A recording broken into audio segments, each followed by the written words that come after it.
Anda dengar, jangan salahkan yang ngomong. Salahkan kenapa Anda mau dengar. Makanya lucu itu di YouTube, ya, di media sosial. Kalau ada hoax, orang yang kirim hoax ditangkap. Nah boleh, sudah tahu hoax kok kamu percaya. Yang ditangkap itu yang percaya. Namanya juga era kebebasan berbicara. Ya biarkan aja orang bicara. Kok ditangkap yang kirim hoax? Ya kan? Buktinya cerpen dari dulu hoax. Kok nggak ada yang ditangkap tuh penulis cerpen? Cerpen itu kan semua hoax. Ya nggak? Sinetron hoax. Maka yang pemain sinetron, sutradara, produser, pemilik televisi tangkap semua itu hoax. Nah inilah kalau kita mencari kebenaran di tempat yang abal-abal. Kebenaran itu jangan tanya kepada sesuatu yang meragukan. Kita bertanya kepada kitab yang bersumber dari akhirat.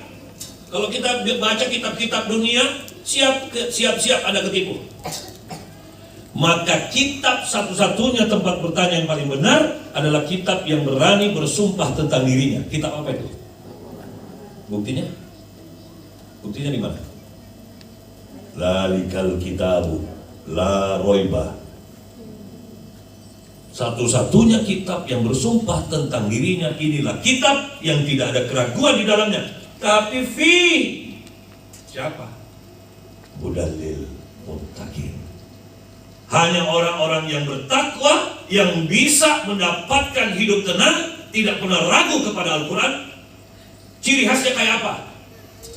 Alladzina yu'minuna bil ghaib. Yaitu orang-orang yang beriman kepada yang tak tampak. Kita berimannya sama yang tampak. Betul tidak, Bu? Kalau ada uang baru beriman. Kalau dijanjikan jabatan baru beriman. Jadi gaib itu tidak selamanya jin. Nah, ini banyak orang Indonesia tuh kalau dengar kata gaib, mistik aja otaknya. Sihir, santet, gaib. Bukan gaib, itu hari esok itu gaib. Nanti sore itu gaib. Jadi apa itu bil ghaib? Adalah sesuatu yang tak tampak mata. Apakah istrimu itu akan setia sampai akhirat? Ghaib. Apakah suamimu itu akan setia sampai kamu mati? Ghaib.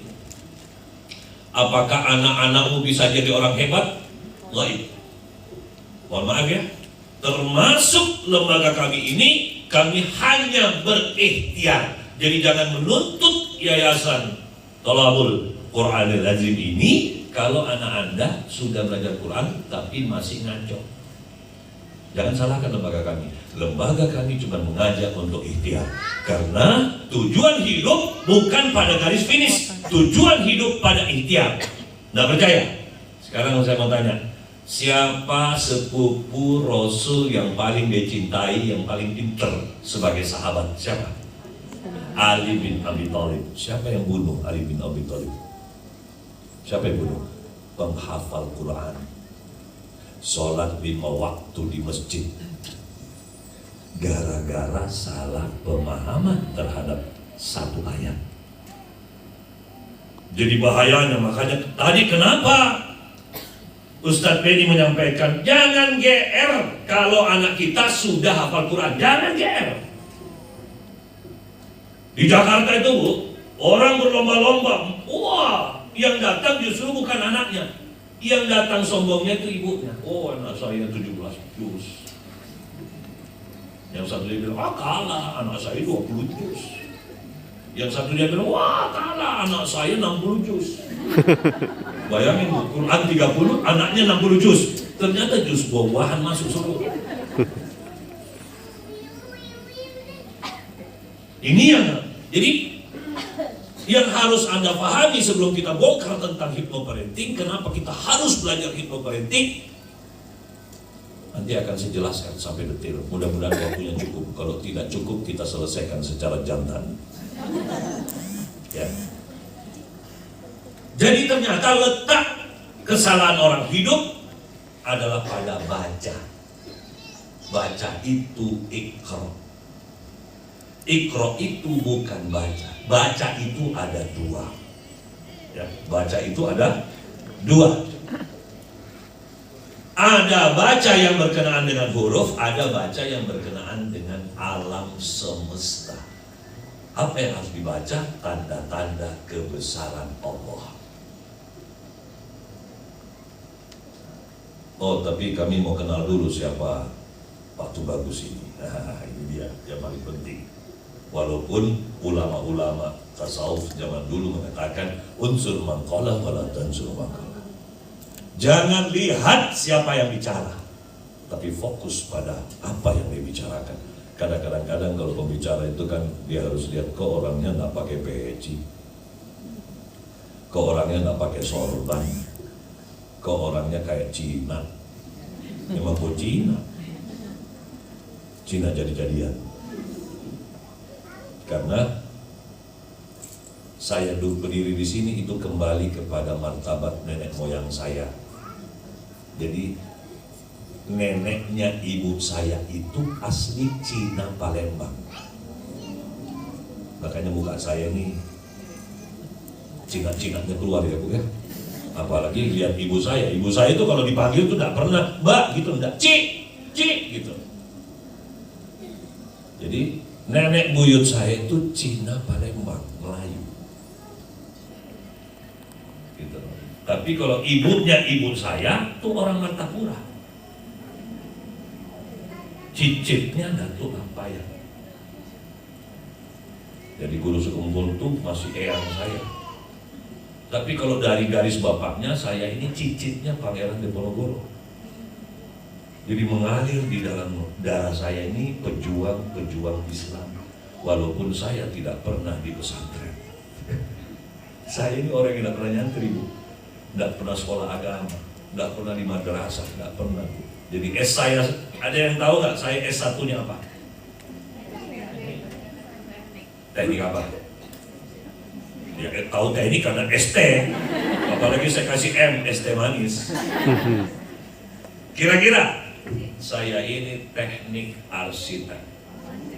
Saya ini seorang arsitek. Tapi kenapa Pak Bagus? Atau gini, kita janjian dulu ya, karena saya itu lucu kalau dipanggil Pak Bagus. Karena saya ini sudah terbiasa dipanggil Om Bagus oleh murid-murid saya. Dimanapun saya berada dipanggilnya Om Bagus. Jadi kalau hari ini saya mohon berkenan saya juga di sini dipanggil Om. Ya jangan ada yang panggil saya Tante. Karena saya laki-laki. Jadi, kenapa Om Bagus ini meninggalkan dunia arsitek? Karena saya merasa lucu melihat rumah-rumah bagus, orang berduit bikin rumah bagus, tapi saya lihat suaminya wajahnya nggak bagus. Istrinya saya lihat wajahnya nggak bagus. Bagus nggak bagus di sini bukan dari cantik dan ganteng, bukan Bu, salah. Allah menciptakan ciptaannya semua sempurna, nggak ada laki-laki jelek itu, nggak ada perempuan jelek. Yang ada adalah tidak menyenangkan, tidak bersyukur, alias muka orang yang mengeluh. Sekarang saya mau tanya, bocoran dari langit tentang tujuan hidup Rasul turun untuk apa? Apa hadis bunyinya? Innama bu'istu liutammima makarimal akhlak. Artinya tidaklah aku diutus kecuali hanya untuk menyempurnakan satu kemuliaan akhlak. Ingat, kita belajar agama jangan berhenti di kata. Sekarang saya mau tanya, apa itu akhlak? Perilaku. Kalau akhlakul karimah, nah, apa itu bentuknya? Kita belajar Islam tuh banyak berhenti di kata. Gak usah jauh-jauh. Marah nggak ibu-ibu ini kalau saya bilang ibu nggak punya hati? Marah dong. Kalau suami ibu bilang, "Ma, kamu juga punya hati." Marah dong. Sekarang saya tanya, apa itu hati? Jangan coba-coba jawab kolbu. Karena kolbu itu bahasa Arabnya. Sekarang saya tanya hati, karena rata-rata saya keliling pesantren-pesantren, saya tanya, apa itu hati? Saya Om, jawab kolbu. Saya tanya, apa itu kolbu? Hati. Kapan selesai? Sementara Rasul turun bukan hanya untuk kemuliaan akhlak, tapi sempurnanya. Jadi kalau ada anak-anak ABG seperti begini, mukanya manyun, itu tidak sempurna. Berarti dia tidak mengaji. Anak-anak ABG itu hari-hari mukanya senyum. Ketemu orang, Assalamualaikum. Ini sedekah. Kita enggak. Apalagi pakai masker. Sudah enggak jelas, Bu. Padahal masker itu sudah enggak musim. Sudah enggak musim, Bu.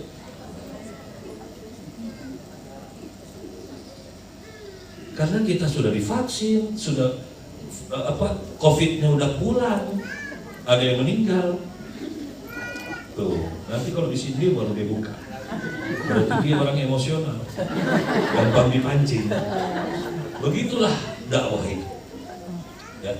Nah, kalau gitu, akhirnya saya tinggalkan dunia arsitek karena menurut saya sukses hidup bukan kamu bisa membangun rumah yang bagus. Salah. Sukses hidup bukan bagaimana kamu berjuang menggunakan baju-baju yang seperti itu. Orang Indonesia itu kalau dibilang pakai busana muslim, yang diingat apa yang pertama? Peci. Nah, peci yang rata-rata dipakai seperti bapak yang kacamata. Bapak siapa namanya, Pak? Mama? Ya, Pak. Ya. Pak Afriandi. Ya. Kayak pecinya Pak Afriandi. Saya pun begitu, Bu, terhipnotis. Om Bagus, kita busana muslim. Yang duluan saya ingat itu peci yang seperti itu punya saya. Saya pakai. Lalu bajunya pakai baju koko. Di bawahnya sarung. Sekarang mari kita telusuri. Peci itu busananya siapa? Aslinya Moskow.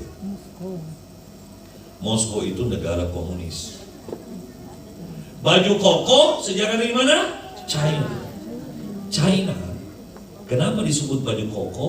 Koko itu artinya kakak laki-laki. Cina negara apa? Komunis. Sarung itu busana mana? Melayu. Di mana Islamnya? Apa kata Rasul? Apa yang kau pakai, apa yang kau perbuat, yang menyerupai sekolongan orang tertentu, berarti kau ikut golongan itu, bukan golonganku.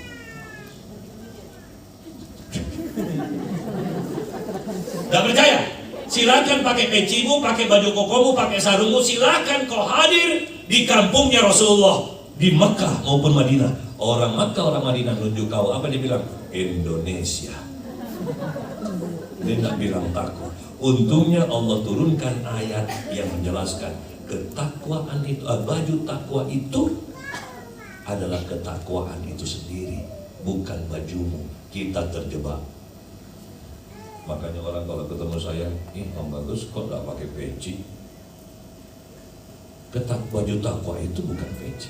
Tapi kalau mau pakai peci, monggo. Tapi jangan bilang orang yang gak pakai peci itu gak bertakwa. Kau kena pasal namanya merasa paling benar, Allah paling benci. Kena lagi kan? Makanya belajar Al-Quran itu yang penting itu pengkajiannya.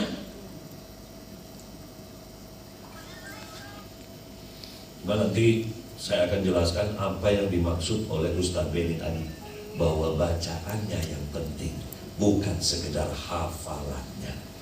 Nanti saya akan jelaskan. Nah, ini kita ambil satu topik, yaitu bagaimana menjadi orang tua. Topiknya di situ. Topik-topik lain nanti ikut seri berikutnya. Ya, ini pengkajiannya. Terus Om Bagus kok berani-beraninya menceramai kami? Ya itu tadi alasannya, karena saya dipegang. Saya disuruh sama Ustadz Beni. Ya nggak salah dong saya. Yang kedua, saya S2-nya apa? Bidang entertainment, bidang hiburan. Jadi saya ini mantan manajer pub, diskotik, manajer musik, ya. Jadi saya ini orang yang dulu gak sholat, gak puasa. Tapi setelah saya melihat dunia entertainment, saya masuk ke diskotik. Untung saya nggak minum minuman alkohol, karena itu memang dibilang sama ayah saya haram, nak. Kamu muslim, walaupun saya nggak sholat. Padahal ada yang lebih berbahaya karena saya nggak sholat. Sudah gitu, saya bilang setelah saya sekolah hiburan, saya lihat orang-orang, kenapa orang-orang itu mukanya menyebalkan ya? Menyebalkan itu yang mana, Om Bagus? Alisnya dijepit. Ya, Bu, kalau mau jadi orang tua yang benar, ini teori pertama. Tolong Anda atur alis Anda sebaik mungkin. Makanya saya bingung kadang-kadang lihat emak-emak itu alisnya dia hapus. Sudah gitu dia gambar lagi. Ini maunya apa sih? Ya enggak? Jadi pertama, jangan kamu suka jepit alismu. Jangan kau sering membuat bibirmu ke bawah. Jangan kau sering angkat dagumu. Karena itu ciri khas orang yang mengangkat bendera perang kepada Allah dan Rasulnya. Tapi karena kita tidak tahu, karena manusia banyak salah ngaji. Mohon maaf ya, jangan salahkan saya, karena saya cuma disuruh. Ya, ampuni saya ini juga saudaramu. Saya datang dalam rangka watawasau bil haq, watawasau bis sabr. Karena itu yang saya cari, supaya saya tidak tergolong orang-orang yang merugi umur saya. Wal 'asr innal insana lafi khusr. Kecuali illal ladzina amanu wa 'amilus sholihat wa tawashaw bil haqq wa tawashaw bis sabr. Itu yang saya akan cari. Saya pengen menjadi orang yang beriman, beramal soleh, dan dalam rangka saling nasihat menasihati untuk menegakkan kebenaran dan menetapkan sabar. Ya, karena sekarang kebenaran udah susah ditegakkan. Jadi kita harus sama-sama tegakkan. Capek Om. Wa tawashaw bis sabr, tetapkanlah sabarmu. Kita enggak, gimana saya bisa sabar? Suami kayak begini. Suaminya juga ngomong, gimana saya bisa sabar? Istri kayak begini. Anak jalan, anaknya yang sadar. Karena anaknya di pesantren.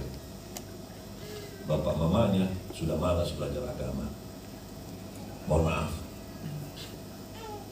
Akhirnya Bu, saya lihat orang yang terhibur. Waktu saya sekolah tentang hiburan, saya kaget. Ternyata orang terhibur itu alasannya lucu-lucu. Ada orang terhibur kalau dia takut. Ada Bu. Makanya dia paling hobi nonton film horor. Makanya itu suster ngesot, suster keramas, itu yang laku. Senang nonton penampakan. Lucu itu. Senang kalau temannya susah. Jadi kesenangan kita itu aneh. Singkat cerita, saya bosan dengan itu semua. Saya bilang, ya Allah, saya rajin berkomunikasi denganmu lewat batin, tapi saya kok nggak sholat. Itulah mungkin kenapa engkau sering tidak menjawabnya. Akhirnya saya mulai menyadari, tahun 99 saya putuskan saya harus sholat, karena saya sering dicuekin sama Allah. Allah saya ajak ngomong, nggak dijawab. Akhirnya saya pas umur 40, saya putuskan saya harus sekolah tentang Al-Quran. Saya nekat, saya daftar S3 di Perguruan Tinggi Ilmu Al-Quran, Institut PTIQ, Pasar Jumat, Jakarta. Itu dunia seperti tertawa, langit seperti tersenyum mengejek. Emang kamu bisa? Itu sekolah Al-Quran. Di dalamnya itu kiai-kiai, ustaz-ustaz, ustazah-ustazah, ulama-ulama. Kamu siapa? Begitu saya masuk, tes bahasa Inggris, masih bisa saya jawab Bu. Begitu tes bahasa Arab, bayangkan Bu, waktu dites itu soal dibagi, itu pesertanya orang beriman semua. Cuman satu tentara Dajjal masuk. Itulah saya. Semua orang noleh, karena saya sendiri pakaiannya beda. Sorban, semua. Saya masuk itu orang noleh semua. Apa orang? Sampai saya depan, saya itu sadar dilihatin. Saya duduk paling depan. Ibu tahu nggak waktu soal dibagi? Yang bagi soal belum sampai di belakang, saya sudah selesai. Keren nggak itu? Gimana nggak selesai? Soal bahasa Arab, hurufnya pun gundul. Yang gondrong saja saya tak bisa baca, nggak lancar. Apalagi yang gundul. Untung multiple choice. Kenapa saya cepat? Bismillahirrahmanirrahim, Bismillahirrahmanirrahim, Bismillahirrahmanirrahim. Ya Allah, walaupun salah yang penting aku ucap namamu. Lalu saya foto, saya kumpul. Itu yang terima jawaban, bingung lihat saya. Ini mungkin gurunya bahasa Arab. Cepat sekali dia selesai. Ya kan? Saya sudah bagi, saya keluar, semua orang noleh. Mungkin dipikir saya nomor 1 saja belum saya jawab gitu. Dia udah selesai, ada 40 soal. Sampai saya di rumah, hasil fotonya saya kasih sama asisten saya. Ada asisten saya, ahli bahasa Arab, namanya Ustadz Mirki. Ustadz, tolong diperiksa jawaban Om. Dia ngakak itu. Om tahu nggak Om? Dari semua jawaban Om, cuma 2 yang benar. Saya bilang, saya itu berarti masih ditolong Allah, masih ada 2. Kebayang nggak kalau 40-40-nya salah? Dan dia bilang, pasti Om bagus ngawur. Iya, dengan cara apa lagi saya jawab? Yang penting saya jawab dengan nama Allah. Masalah hasilnya seserah diri kepada Allah. Saya sudah yakin nggak lulus kok. Singkat cerita, ternyata lulus. Saya bingung. Ya Allah, ini memang betul-betul jalan. Hari pertama kuliah, apa yang terjadi? Satu kelas dengan kiai-kiai. Saya ditanya, dia sudah mulai pakai bahasa Arab tuh, datang ke saya. Saya senyum-senyum aja. Nggak ngerti kan apa yang dia ngomong. Terus dia tanya, antum S1 tafsir? Oh bukan Kiai. Apa arsitek? Hah? Kok bisa? Tapi S2 tafsir? Bukan. Entertainment? Hah? Kenapa Anda kuliah sini? Saya bilang saya tersesat ke jalan yang benar. Saya bilang, Kiai, boleh saya tanya Kiai? Apa itu? Kenapa antum tanya? Saya kan Islam, belajar Quran, Anda Kiai. Jangan tanya Kiai, mestinya Kiai dukung saya. Kalau saya ini orang ateis, masuk belajar Quran, silakan antum tanya. Saya Islam, belajar Quran, hak saya. Itu rahmat Allah. Ya, kamu betul juga. Dan ternyata saya duluan doktor dari mereka. Sampai detik ini saya wisuda 2015 doktor. Sampai sekarang masih banyak yang tidak berhasil jadi doktor. Saya curiga itu salah ngaji. Singkat cerita, saya akan menyampaikan tentang tafsir saya. Mohon maaf kalau saya salah. Niat saya pengen membantu agama Allah, supaya saya ditolong Allah, supaya Allah mengukuhkan kedudukan saya. Namun sebelum kita mulai, mohon kita berkumpul di tengah saja. Ibu-ibu yang di sana, bapak-bapak, kita kayak musuhan, Pak. Mending pindah ke sini, kita lebih damai. Biar saya nggak terlalu jauh, karena saya akan pakai whiteboard. Whiteboard itu akan saya letakkan di sini, biar kita bisa. Ibu-ibu boleh pindah ke sini, Bu. Ya, atau diatur bapak-bapaknya di belakang. Ya, nah, ya Ustadz boleh pindah kemana Ustadz? Bisa. Karena kasihan kalau Ustadz duduk situ sendiri. Bunyi ayatnya seperti ini. Dengarin ya, tolong dihafal.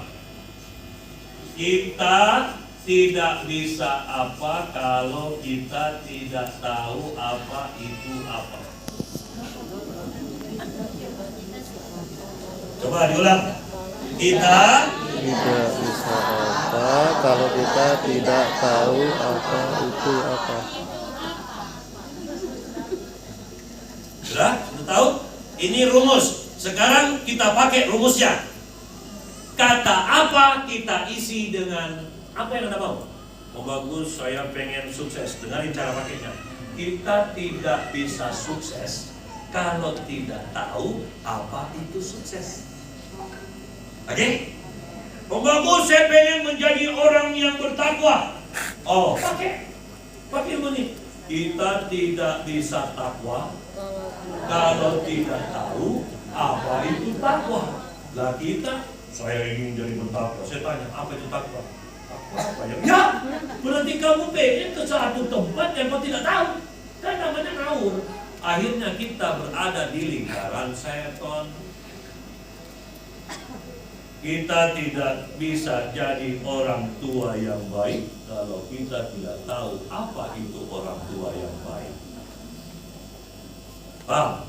Disinilah letaknya Rasul katakan, jangan kerjakan sesuatu yang apabila kamu tidak punya ilmunya.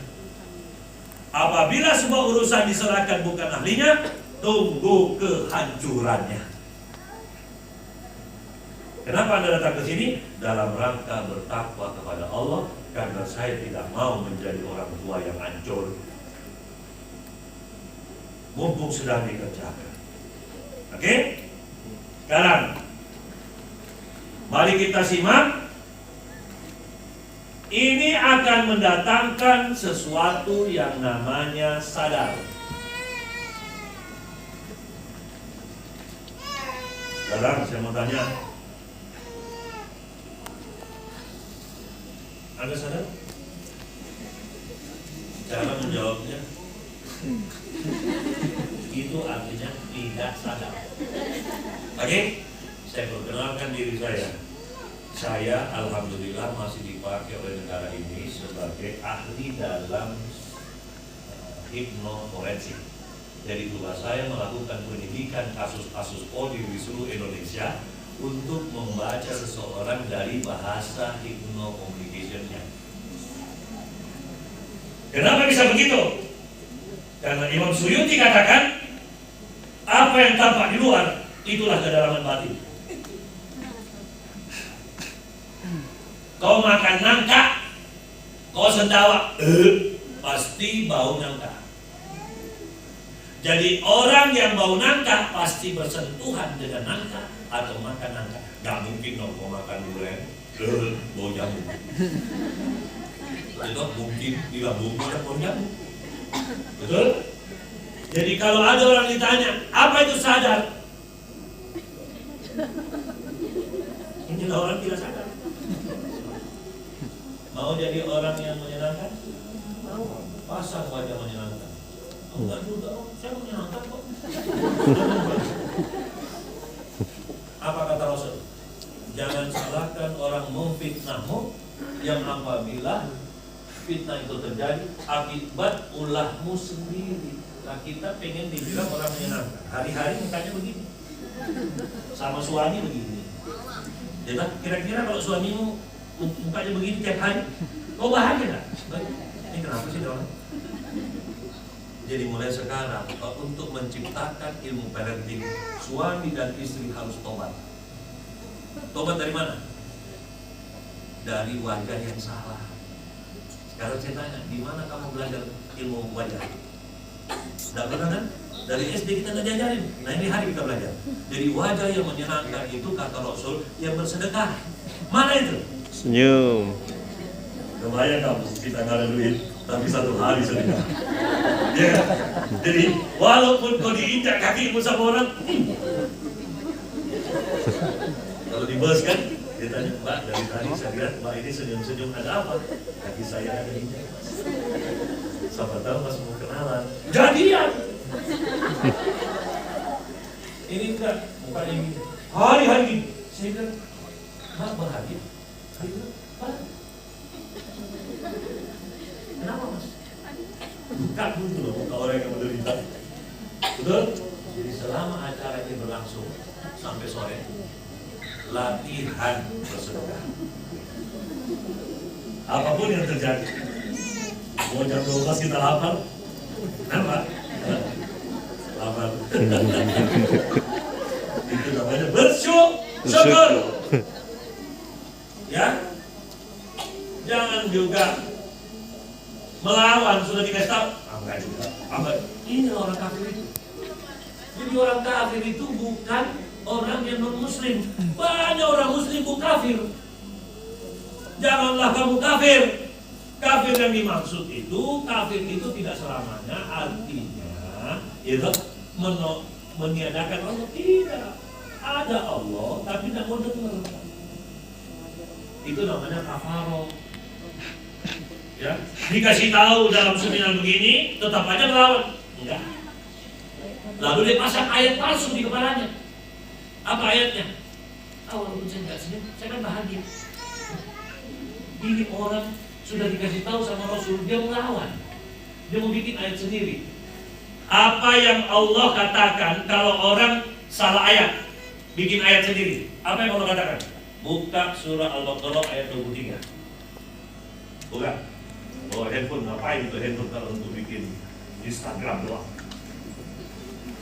Al-Baqarah ayat 23. Tingkat kewaspadaan yang tinggi seorang manusia untuk merespon segala hal yang berkenaan dengan keadaannya, lingkungannya, situasinya, kondisinya yang dilandasi oleh hal yang berkenaan dengan tujuan hidupnya, fungsi hidupnya, tanggung jawab hidupnya. Semua itu dilandasi oleh satu, ilmu pengetahuan, terutama Al-Quran dan Hadis, wawasan, pengalaman hidup untuk beramal di dalam kehidupan ini dalam rangka ibadah yang dikonsentrasikan kepada 3 hal. 1, kepatuhan kepada Allah Subhanahu wa taala. 2, asas manfaat yang tinggi, prestasi. 3, uhuah. Sudah rekam kan? Nanti sebarkan di grup. Udah, nggak usah dicatat. Didengarkan nanti suaranya lebih asli. Daripada catat, apa tadi lupa atau balik-balik. Jadi apa syaratnya supaya kita sadar? Ya tadi saya sudah rekamkan ya. Apa syaratnya supaya kita sadar? Pertama, kita harus berada di tingkat waspada yang tinggi. Apa itu tingkat waspada yang tinggi? Kalau jalan ada sampah, ambil. Itu tidak, dia tidur di atas sampah, dia tidak sadar. Oke? Sadar itu apa? Ada jarum, ambil. Saya itu tadi malam duduk sini bisa dapat jarum. Karena saya mau sadar, karena kebayang gak orang duduk kena jarum. Saya sudah dapat pahala dari malam. Belum saya bicara, sudah dapat pahala dari malam. Oh ini jarum, jauh tuh jarum, berkarat lagi. Kebayang gak kalau itu masuk di tubuhnya orang, di mana darahnya ada mengandung hal-hal yang aneh, kena karat itu memicu kanker. Kenapa kita bisa tahu? Karena saya mau sadar. Tingkat kewaspadaan yang tinggi terhadap lingkungan, keadaan, situasi, kondisi. Jadi tidak boleh Bu, kita Islam itu ngomong aku nggak ikut-ikut. Yang penting bukan saya. Astagfirullahaladzim. Ini kacau nih. Ya. Yang paling penting adalah dia tahu apa yang harus dia parenting dulu, tapi dasarnya dulu. Karena kalau kita tidak belajar dasarnya parenting, kamu tidak mau tertarik sama ibu parenting. Sama dengan belajar Al-Quran. Kalau kau langsung datang ke Al-Qurannya, kau tidak bisa menemukan Al-Quran itu apa. Itu salahnya orang ngaji selama ini. Mau belajar Al-Quran, kau baca dulu satu kitab. Karena kau tidak hidup di samping Rasul. Kau baca dulu satu kitab namanya Ulumul Quran. Itu dulu kau lulus, baru kau tahu ternyata Al-Quran itu, ternyata Al-Quran itu, ternyata. Baru kau pegang Al-Quran itu kau sudah nangis. Belum kau baca, tapi kenapa Al-Quran kita baca tidak efek? Kalau begitu Om bagus ulumul untuk apa Om? Untuk menaikkan girohmu, untuk menaikkan kau punya khusyuk, untuk menaikkan kau punya iman, untuk menaikkan kau punya kesan, untuk menaikkan kamu punya keyakinan. Setelah itu kau pegang Al-Quran, kau gemetar. Kau baru baca Al-Fatihah, kau nangis-nangis. Tapi sayangnya, kita tidak kenal.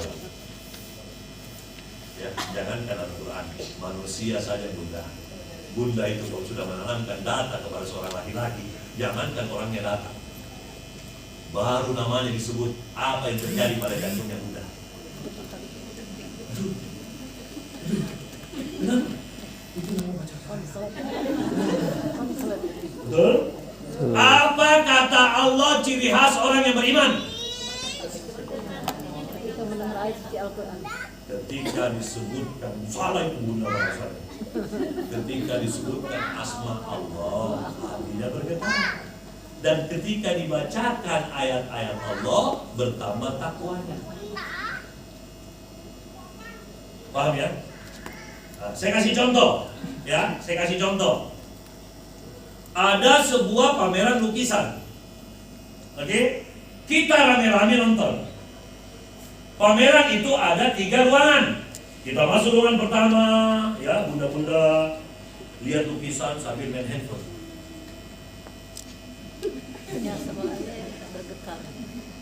Kenapa tidak terkesan? Biasa. Biasa. Sampai keluar. Begitu keluar, bapak dapat brosur. Ibu dapat brosur, ibu baca. Mas, nah, benar itu ruangan pertama lukisan yang dilukis oleh orang tunanetra. Hah, masa racun? Wih, balik itu. Yang mana? Tanya sama petugasnya, Bu, yang mana Bu lukisan yang dilukis sama orang buta? Semua ruangan ini. Astagfirullahaladzim, ya Allah, ya Allah, ya Allah, ya Allah, ya Allah. Kenapa? Gara-gara ulumur. Oke? Di ruangan 2, lukisan yang dilukis oleh orang yang tidak punya tangan, tidak punya kaki. Dia melukis pakai mulut. Yang mana? Ya Allah. Lihat, astagfirullahaladzim, saya aja punya tangan, tidak bisa. Subhanallah, maha besar engkau ya Allah, maha menciptakan engkau. Kau bisa, baru kita ngomel-ngomel di sini. Nah, sekarang saya tanya, sudah lulus Anda ulumul Quran? Itulah kenapa Quran kita tidak mulai. Cepat ngaji Bu, selesai acara ini, cari kiai atau beli kitabnya. Baik. 1 Fusilat ayat 29 juz 24. Allah ta'dilu ya'dilu. Allah ta'dilu ya'dilu. Ikan kata wasol. Allah ta'dilu ya'dilu. Surah Isra 5 Maidah ayat 86. Irfan ma'ana. Irfan ma'ana. Tulisan irfan ma'ana dibaca irfan ma'ana. Surah Isra. Bahwa kehidupan itu sesuatu hal yang tidak bisa dihindari. Tapi kehidupan kenapa kacau? Tolong diamati ini rumusnya. Kehidupan kenapa kacau? Karena komunikasi kita kacau. Komunikasi itu ada 2 Bu ya. Ada sunyi, ada bunyi. Yang sunyi itu yang mana? Yang tadi pagi saya sudah mulai ajarkan. Muka kita ini kita apain? Kalau Anda dipanggil sama ibu Anda, nah ini apa sih Bu? Kira-kira Anda dosa gak? Nah, kamu di mana? Apa sih masa sibuk di kantor ini? Mama kenapa sih? Astagfirullahaladzim. Capeknya kau ngaji sudah tahun di pesantren, ujungnya agama kau jatuh. Bu, ingat ya, Rasul sudah bocorkan, ujungnya agama bukan di hafalan. Hafalan itu proses. Kau nak ngafal pun tidak jadi masalah. Yang penting ujungnya jangan sampai salah. Apa ujungnya? Innama bu'istu liutammima makarimal akhlak. Ujungnya agama itu adalah akhlak. Karena aku diutus turun ke muka bumi untuk menjaga kamu semua ini jangan sampai kau itu lalai dalam akhlak. Kamu enggak. Biar aku jahat, yang penting aku sholat. Ini lagi tuh. Ada lagi lebih soto, bikin ayat baru Bun. Dia bilang apa? Saya walaupun nggak sholat, yang penting baik. Dua-duanya harus ada. Biar perbuatanmu baik, kalau nggak sholat nggak ada gunanya. Biar kau sholat dan tidak punya kebaikan juga nggak ada gunanya. Oke, saya ambil contoh lain, ya, perhatikan. Sholat itu tadi saya sudah bilang kita pinjam tiap agama. Sekarang saya pindah. Sholat itu nomor rekening. Nomor rekening. Oke? Makanya kenapa ketika kita ke kuburan nanti yang duluan ditanya nomor rekening. Sama ketika Bunda ke bank. Bunda bawa uang 5 miliar, mau kasih masuk di bank. Yang pertama ditanya bank apa, Bunda? Setuju? Kalau nggak punya nomor rekening, nggak bisa Bunda masukin dulu. Oke? Jadi ingat baik-baik, jangan sampai kita bilang walaupun saya nggak sholat, yang penting saya baik. Terus kebaikanmu tersimpan di mana? Oh, kamu bukan orang yang ada nomor rekeningnya. Makanya jangan sotoy. Kita enggak bikin ayat sendiri. Sekarang pertanyaannya, kau Tuhan di akhirat. Kalau kau juga manusia, patuhi Tuhan. Oke? Nah, komunikasi ada dua. Yang pertama yang sunyi. Sunyi itu yang mana? Dari muka. Tolong kalau ngajari anak, Bu. Muka kita ini sudah jadi contoh. Jadi belum kita ngomong, muka kita ini sudah dia lihat dari kecil. Akhirnya muka kita yang direkam sama dengan mukanya nanti karena dia begini. Kamu jangan belajar. Akhirnya anak berangkat sekolah.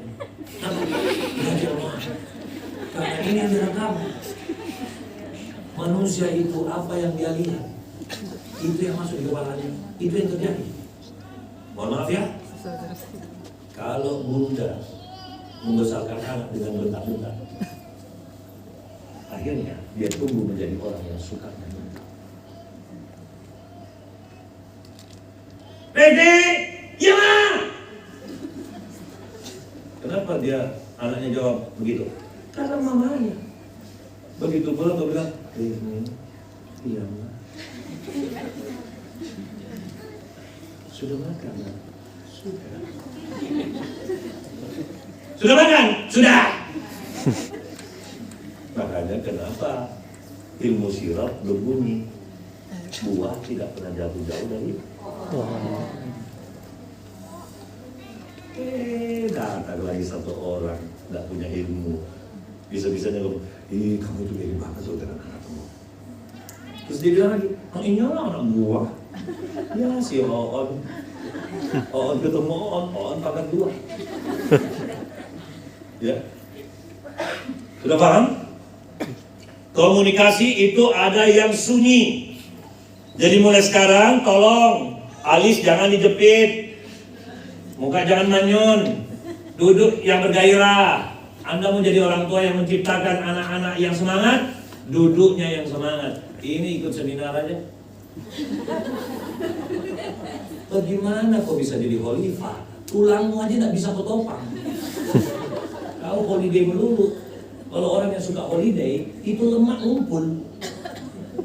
Duduk ada. Gak bisa lihat ada tembok. Sebentar lagi kalau pak matanya. Jadi orang kalau belajar, gitu, kalau ada belajar begini, tanya sama akhirat. Kalau orang belajar itu harus ngapain? Tanya sama akhirat. Dijawab sama akhirat. Buka surah Al-Mujadilah ayat 11. Itu. Kalau kau mau belajar, buka itu dulu baru tahu. Ya, nanti bahas sendiri. Kalau saya bahas lagi panjang. Saya lanjut. Jadi kalau ilmu mau berkah, buka dirimu dengan ilmu itu. Tidak usah kau lawan. Telan dulu. Pakai pikir. Salah jangan dipakai. Benar istiqomah. Jadi tidak semua hal saya harus ada pakai. Cuma saya berani jamin tidak ada kalimat yang keluar dari mulut saya kecuali itu bersumber dari Allah. Saya nggak berani. Saya nanti dihukum dengan kalimat saya. Saya bukan bicara ini karena semata dibayar, karena saya bukan laki-laki murahan. Karena saya pengen selamat. Oke, selanjutnya. Jadi pertama alis, kedua bibir. Walaupun Anda sudah tua, Bunda yang coba. Bunda aja senyum. Anda akan awet muda, kalau masih muda. Kalau udah tua, jangan. mumpung masih muda. Yang berikut, dagu. Dagu ini Bu, jangan banyak naik. Nanti kalau kita banyak naik, anak kita tumbuh menjadi anak yang lehernya naik. Makanya kalau bicara sama anak, jangan terlalu banyak bicara tanpa mengalah. Kamu dari mana? Dari situ. Kenapa? Karena kamu dari atas. Turunlah ke bawah. Kamu dari mana? Atau gendong dia ke atas. Sama kan mata kita. Dan kita tidak. Kemana? Mana dia dulu? Itu anak-anak yang salah didik. Coba Anda bertamu di rumahnya orang, anaknya salah didik. Pasti Anda ditegur dengan dagunya naik. Jadi siapa? Tapi kalau anak yang akhlaknya benar, pasti dia, Assalamualaikum Om, jadi siapa Om? Dagunya pasti ke bawah. Itu ciri khas. Jadi Allah katakan, di semua ciptaanku, lu titip tanda tangan situ. Siapa yang bisa membaca tanda-tanda itu adalah hambaku yang mau menggunakan akal pikirannya. Buka surah Al-Imran ayat 191 dan 190. Di situ jawab, itulah ulil albab.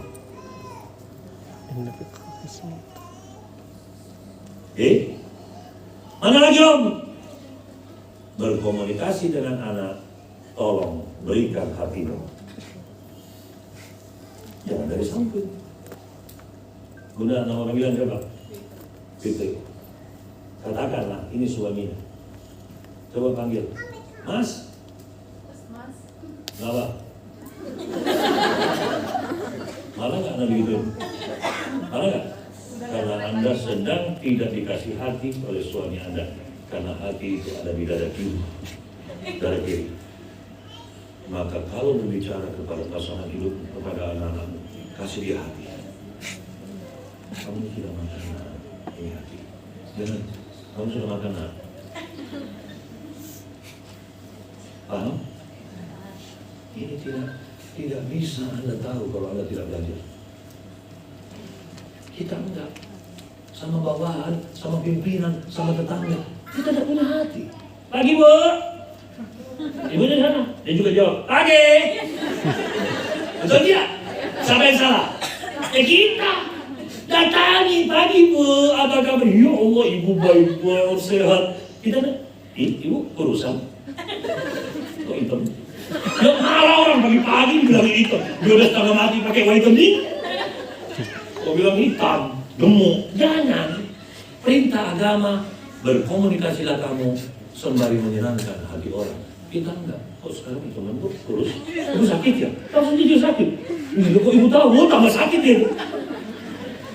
Paham? Jantung. Yang berikut apa lagi? Nih, telapak tangan. Telapak tangan ini yang paling banyak kita gagal. Kalau bicara, perbanyaklah menggunakan ilustrasi tangan. Anak-anak kecil itu lebih mudah berkomunikasi kalau kita pakai ekspresi tangan. Lah kita tidak. Semangat lah. Kamu juga apa sih lah? Kira-kira dia mau berubah jadi bagus? Ini. Sabarlah kepada anak-anak. Aina, kamu pasti bisa. Mama yakin kamu pasti buat pakai tanganmu. Karena di sini ada lubang-lubang energi. Cuma kita tidak pernah belajar. Makanya kenapa Bun? Kalau Bunda itu lagi gundah, kenapa Anda taruh ke sini? Kenapa kalau lagi kaget, Bunda begini? Nggak ada orang kaget. Hah? Nggak ada. Selalu gimana? Hah? Kok begini? Laki-laki aja Bu, sehebat-hebatnya nih laki-laki. Dia kalau mau berantem, yang dia jaga itu dadanya. Karena apa Bu? Ini kalau dihantam, robohnya. Apalagi kalau ibu peluh hati, jatuh Anda duduk. Makanya kenapa semua ibu bela diri menyerang titik-titik kelemahan itu? Namanya titik kelemahan simpati. Maka itu jaga, jadi buka. Makanya jangan bicara sama anak pakai ekspresi mulut. Ma, kunci mobil mana? Itu memang metode piroat ya. Tapi untuk baca Quran, bukan untuk nunduk. Kita enggak. Ma, papa mana? Bawa papamu. Ya kan? Itu nanti mulutnya digunting di neraka. Sudah? Apalagi posisi kaki jangan tertutup. Ya, buka. Ini posisi terbuka. Nah, sekarang kita pindah ke bunyi. Nah, ini yang paling bahaya nih bunyi.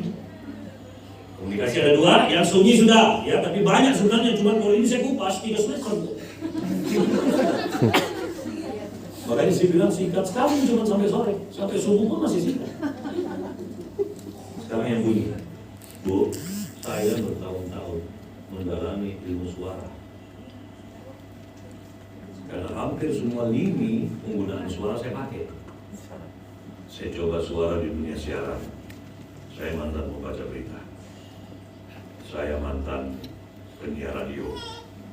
Saya ngajar bagaimana siaran di televisi. Bahkan saya ini penghipnotis di televisi sudah sejak tahun berapa.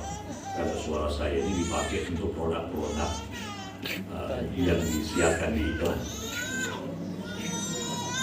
Pernah dengar suara kayak gini? Bila Anda flu, pilek, demam,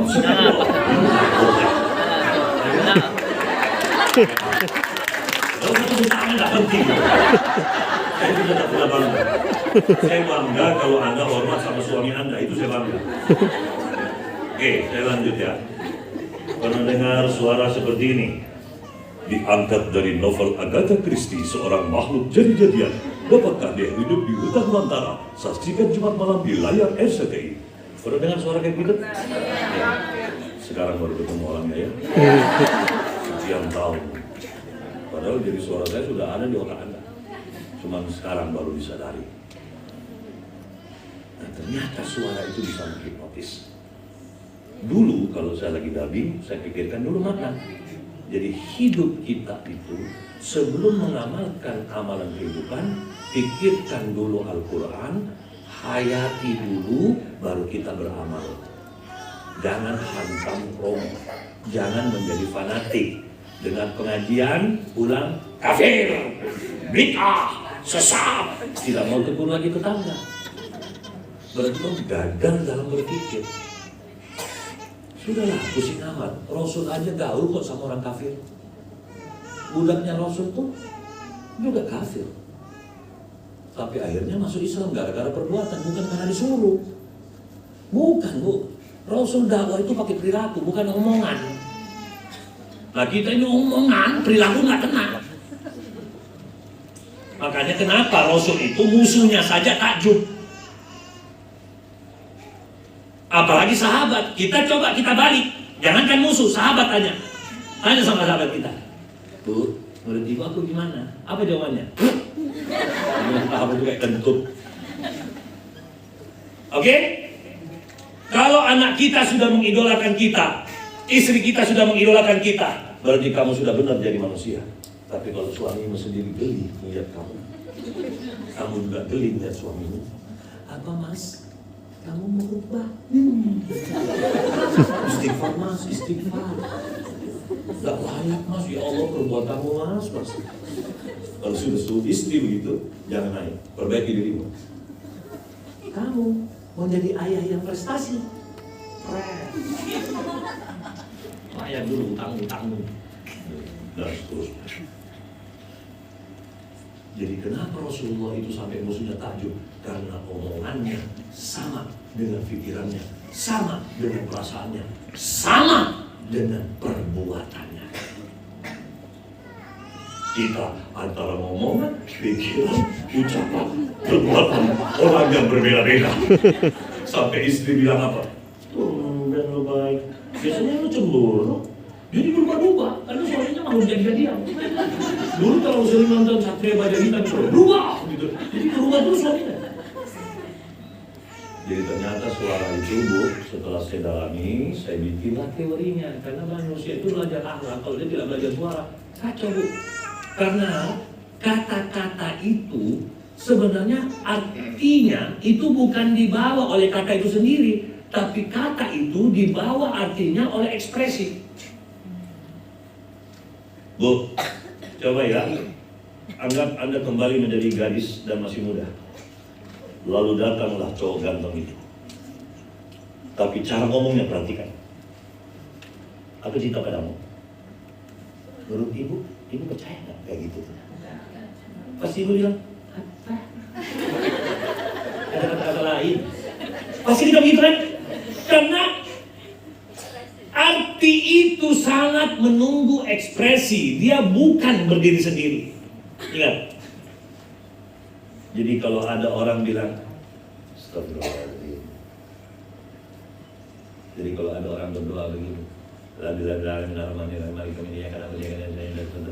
dikatakan? Anda saya kira Anda nanya, biar benar-benar kamu yang kayak gini. Apa yang didapat? Apa yang didapat? Malaikat bilang, mas mau kemana mas? Mohon maaf ya, ini berita dari langit. Jadi masih mau sholat buru-buru.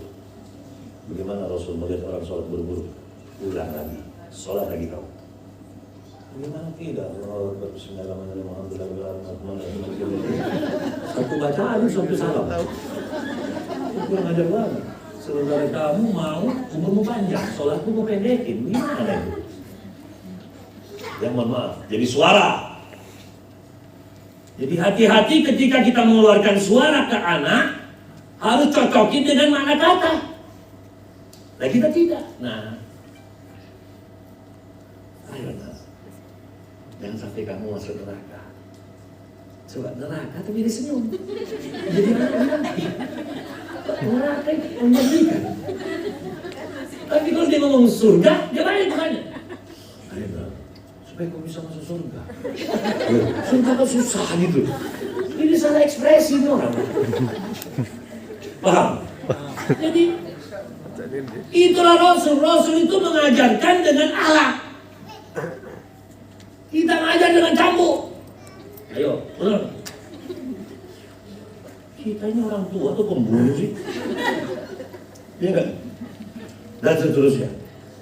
Jadi ada suara seperti ini namanya vokal full. Ada suara seperti ini, namanya 3/4. Dan ada suara seperti ini, namanya 1/4. Tolong, Anda kalau mau hebat dalam parenting, kuasai 3-3-nya. Ada ibu-ibu mulai lahir sampai mati, suaranya 1/4.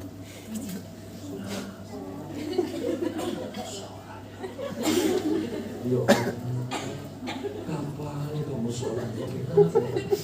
Ya sholat begini, anaknya mau ya. Ada lagi bapak suaranya full terus. Nah, sholatnya kamu.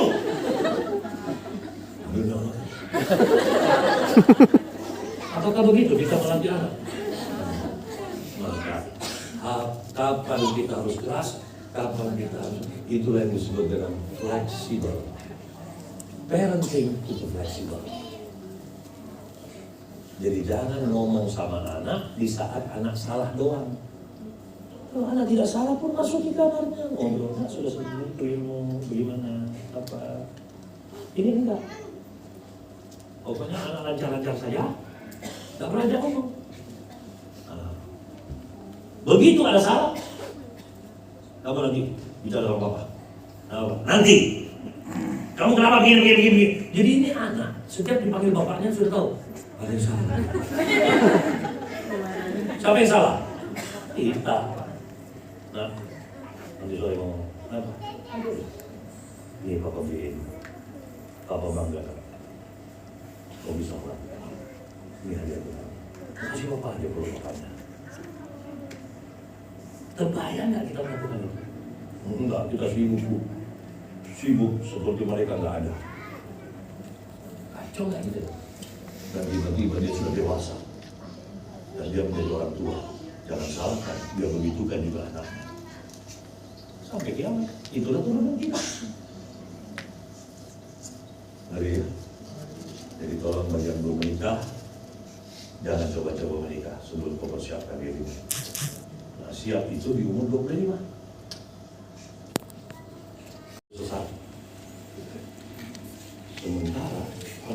saya punya disertasi S3. Saya ini doktor dengan judul hipnosis di dalam Al-Quran. Orang semua bingung, emang di dalam Al-Quran ada hipnotis?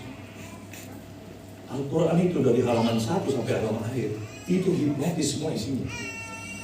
Cuman jangan terlalu cepat galau, karena saya mau tanya, apakah Anda tahu hipnosis itu apa? Karena selama ini kita tahu hipnosis itu uyak-uyak, Romi Rafael, dan penipuan pinggir jalan. Bu, penipuan pinggir jalan itu tidak seberapa, ada lebih berat, penipuan tengah jalan. Kalau cuma di pinggir, tengah itu tabrak kamu.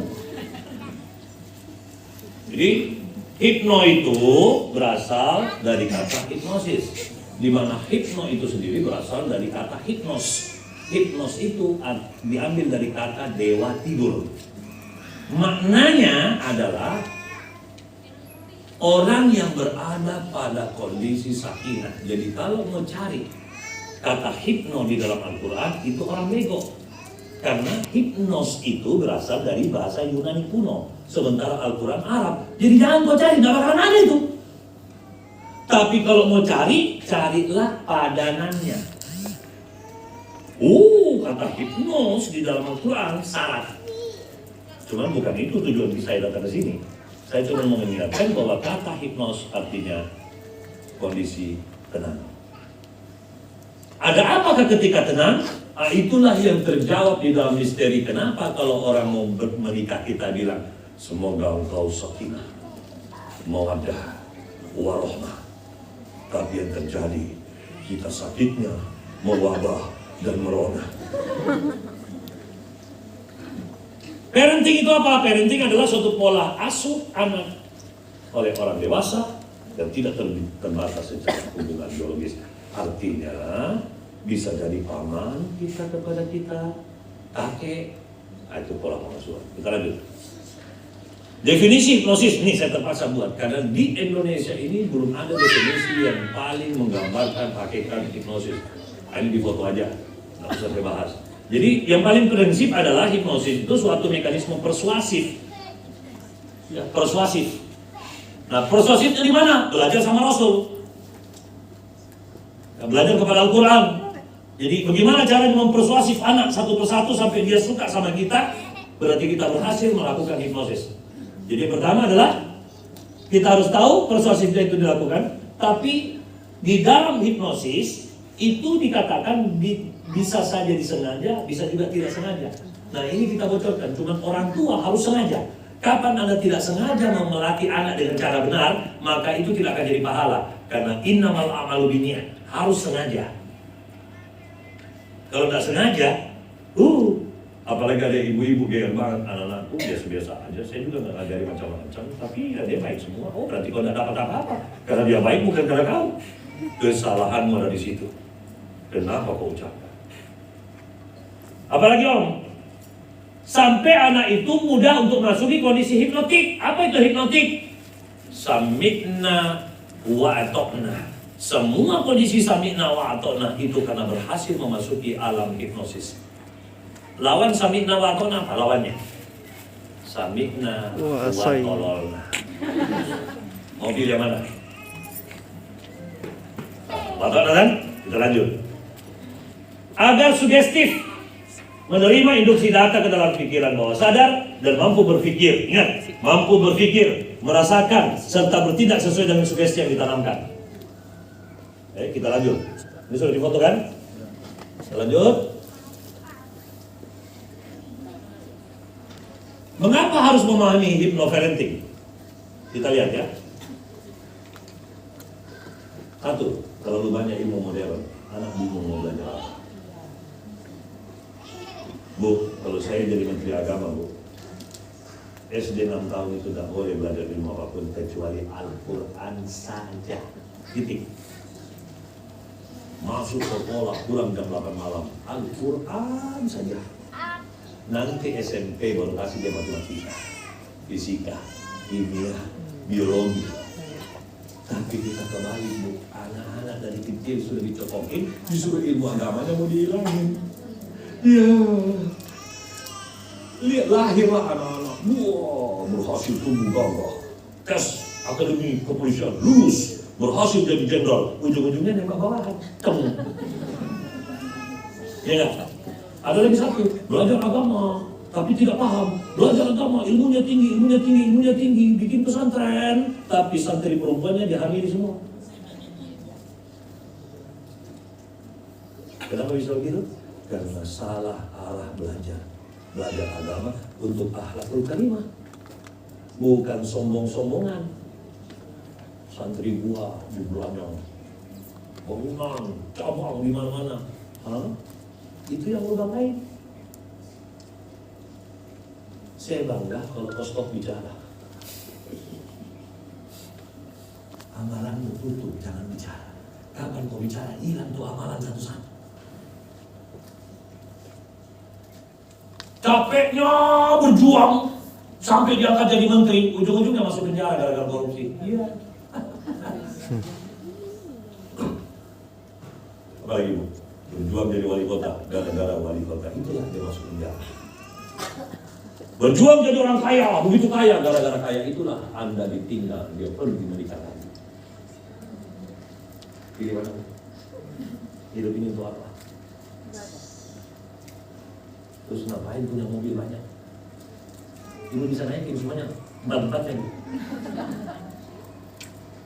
Ngapain punya rumah luas Bu? Kalau Anda bisa tidur cuma satu kamar saja. Kalau Anda mau tidur di kamar itu setiap malam, semua kamar, setengah mati Anda tidur. Saya pindah ke kamar itu. Paling enak Bu, walaupun cuma tikar Bu, satu kamar aja. Indah kehidupan ini. Emang ibu pikir kalau kaya itu enak? Dulu waktu kita miskin Bu, enak sekali mutu rumah tangga kita. Mau makan Bu, nggak banyak pertanyaan. Keluar kamar, buka penutup, duduk, istri ambil nasi, kita makan apa adanya. Karena kita masih kere. Ya, sekarang ibu bingung itu, tanya suami, Mas, mau makan apa? Suami nanya lagi, iya ya, makan apa? Tanyalah anakmu, nah mau makan apa? Terserah, nggak ada masakan terserahnya. Tanya sama kakak, Kak, makan apa? Terserah aja. Ingat tuh, waktu kita miskin, mau makan, nggak mau, nggak usah. Dulu waktu kita miskin mau keluar rumah, susah nggak? Nggak susah, karena apa? Jilbab cuma sedikit, baju cuma sedikit, koleksi tas cuma atuh-atuhnya, sepatu cuma itu-itunya, tidak? Motor cuma itu-itunya. Akhirnya kita udah siap. Sekarang habis mandi, aduh jilbab yang mana? Itu lemarinya ujung panjang itu, jilbab semua itu. Belum tentu kejedot, itu kejedot. Temukan jilbab, saya pikir sudah selesai. Baju yang mana? Semua lemari dicocokin. Lempar keluar. Lempar keluar. Saya lihat, kasihan orang kaya. Orang miskin sudah siap di ujung. Bawahannya lagi. Cari lagi bawahannya. Habis itu sepatu. Saya pikir sudah selesai dulu. Masuk ruang aksesori. Pakai bros yang mana? Brindil yang mana? Padahal dulu Bun, pakai jilbab. Berangkat. Sekarang pakai jilbab. Sampai kalau dia jalan sampai begini karena ini gini-gini. Gak jelas ya, jadi orang semakin kaya, semakin tidak. Sampai ada orang yang jilbab tinggi Bu. Saya pikir apa? Pas dibuka ada surprise. Ternyata dia mau pergi ke laundry. Kasihan ya. Begitu keluar, anak bilang apa? Mama, pakai mobil yang mana? Aduh. Kakak, pakai mobil. Aku mau pakai yang mobil ini. Adik bilang, nggak mau aku yang ini. Bapaknya bilang, enggak, pakai mobil yang depan. Nggak mau, nangis berantem. Sementara istrinya bilang apa? Pakai mobil itu aja nak. Sudah bingung. Akhirnya nggak jadi pergi. Berkelahi. Paling enak bu, motor cuma satu dan atur-atur. Semua naik. Tujuan jelas. Cemana? Beli Indomie. Ya kan? Sekarang pun susahnya itu. Makanya Allah katakan janganlah kau berlebihan. Ya. Banyak ilmu, bingung. Mana lagi? Banyak media menggoda. Dulu orang cuma bilang apa? Nama panggilan siapa? Ratna, masuk. Lagi. Enak dong. Ratna masuk. Masuk dia. Ratna tak bisa ngapa-ngapain di tangannya. Ayo, matiin TV. Yo, matiin TV. Sekarang, walaupun anak tidak keluar rumah, setan masuk lewat handphonenya.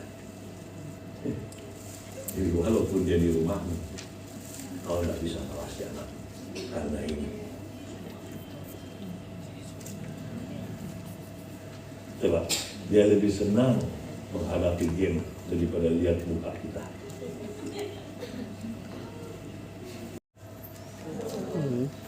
Jangan berkelit.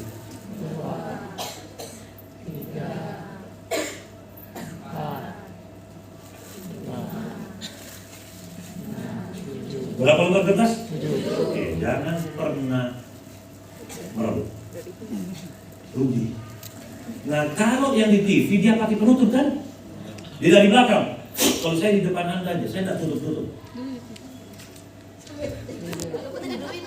Oh, harus banyak mikir.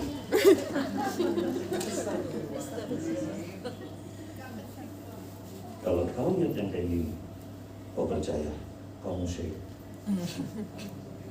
Kau syrik. Tapi Om Bagus, kenapa bisa terjadi? Kenapa dia berubah? Tadi berubah, tadi kertas kan?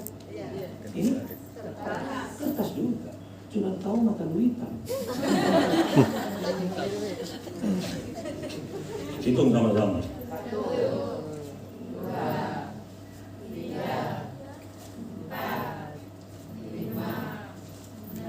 7.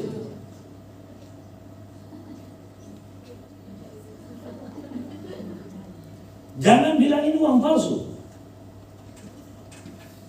Boleh periksa belum? Boleh periksa. Boleh periksa. Hah? Lah itu lihat, karena dicetak.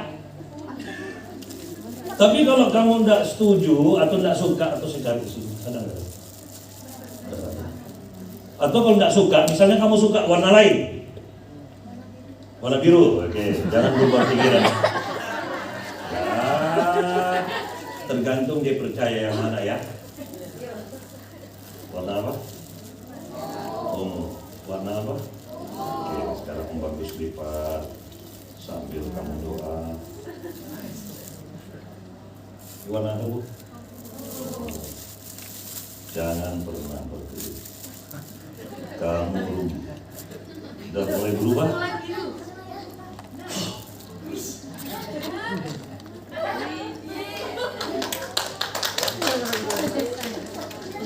Kau percaya musyrik. Nih pakai pribator. Uangnya ada di mana?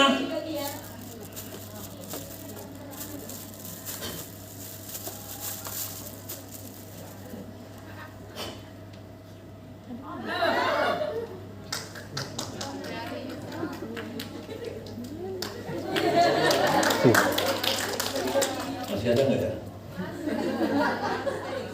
Ya nantilah.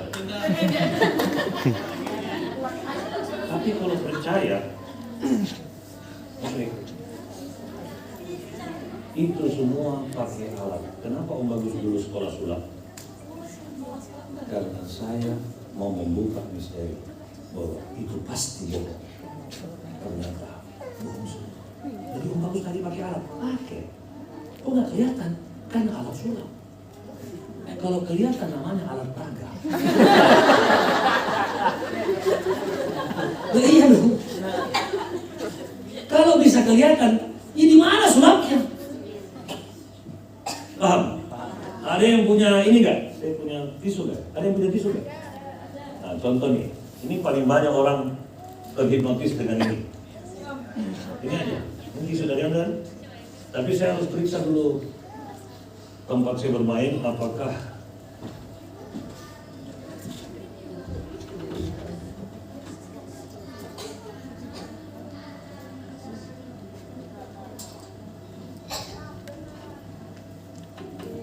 tapi jangan percaya ya.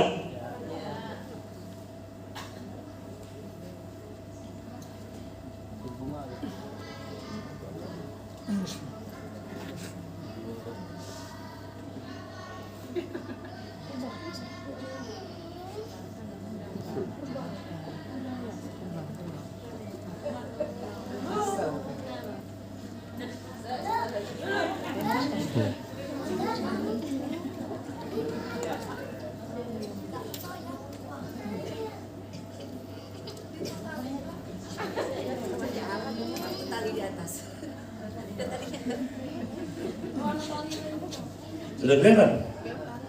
Sudah kelihatan?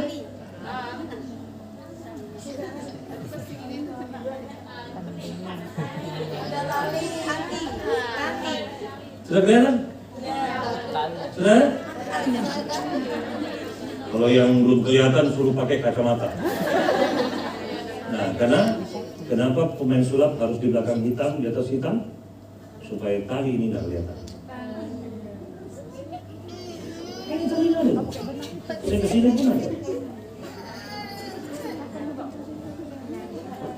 Ya kan? Nah, itu. Jadi talinya ada di sini, saya pasang. Nih.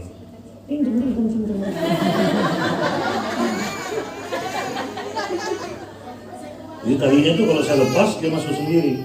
Ini kalau saya lepas dia masuk sendiri.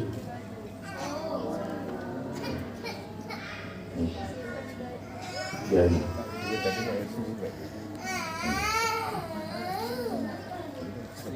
Berapa? Itu harus sekolah. Itu harus banyak ngaji.